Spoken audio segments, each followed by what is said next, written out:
अस्सलाम वालेकुम friends, welcome back to Top Smarties. Drama serial Ehsan Faramosh, जहां पर फलक एक अजीब सी जंग छेड़कर बैठी है। उसी शोहर को हासिल करना चाहती है जो कि है ही उसी का। इसी चक्कर में उसने आलिया भाभी को डिप्रेशन की मरीजा बना दिया।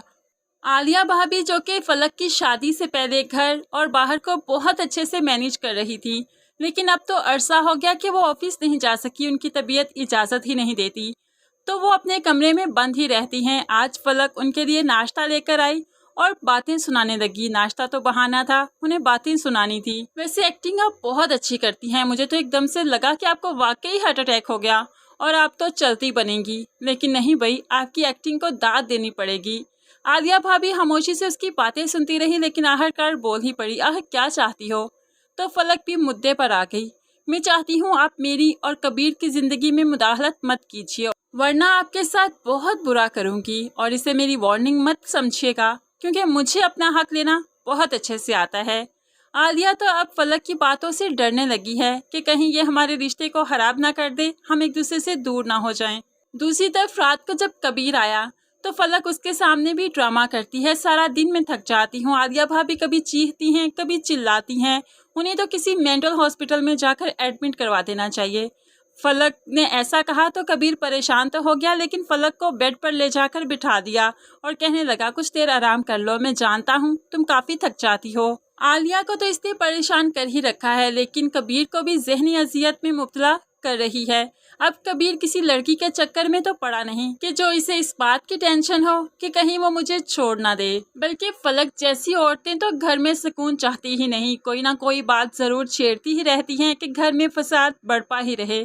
अब यहाँ पर आलिया तो उससे डर कर अपने कमरे में दुबक कर सो रही है, तो कीर जो ऑफिस से आने के बाद बाहर बैठा था, उसके लिए चाय ले आई ताकि सबके सामने अच्छी बन सकूं। अब जेड के पास बैठकर कहने लगी, आलिया भाभी को किसी साइकाइट्रिस्ट को दिखाने की ज़रूरत है। आप और कबीर तो चले जाते हैं, सारा दिन मुझे तंग करती हैं, चीखती हैं, चिल्लाती हैं और कभी कभार तो खुद को मारने भी लगती हैं।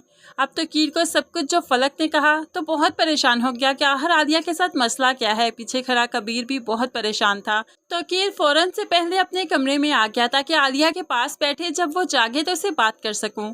आलिया जो कि मेंटली तौर पर काफ़ी डिप्रेस है, नींद में भी उसको फलक ही नजर आई तो जल्दी से चौंक कर उठ जाती है। जब तो कीर उसके पास जल्दी से जाकर बैठा और पूछने लगा, क्या हुआ आलिया, सब ठीक तो है। जब चीख की आवाज़ सुनी तभी फलक भी इनके दरवाजे से कान लगाकर इनकी बातें सुनने लगी। तो वो तकीर से कहने लगी, बहुत मुश्किल से ये आशियाना मैंने जोड़ा है, मुझे लगता है कि अब हम लोग जुदा हो जाएंगे, ये रिश्तों की डोर टूट जाएगी जो मैं नहीं चाहती। तो कीर को फलक की बातें सच लगने लगी कि वाकई इसके जहन पर कोई असर हो गया है, किसी चीज़ से डर गई है, इसीलिए तो अगले दिन उसे हॉस्पिटल ले जाता है। जब आलिया को पता चला कि उसे किसी साइकाइट्रिस्ट के पास लाया गया है तो गुस्सा करने लगी, आप मेरी बात पर यकीन क्यों नहीं करते, आपको लगता है मैं पागल हूँ क्या, मैं पागल हो गई हूँ इसीलिए यहाँ पर लेकर आए।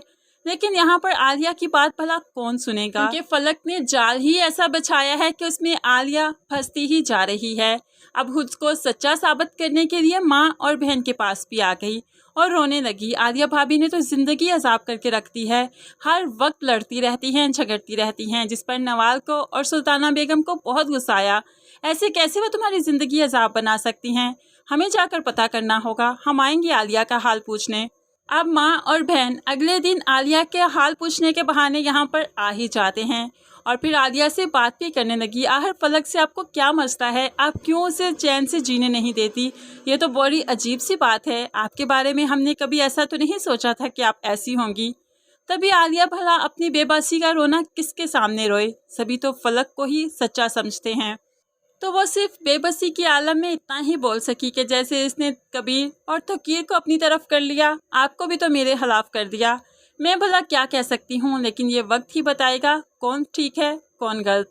अब नवाज को अपनी बहन बहुत अजीज है, तो वो कबीर से भी बात करती है कि आलिया भाभी को समझाएं, फलक के साथ ऐसा सलूक मत किया करे।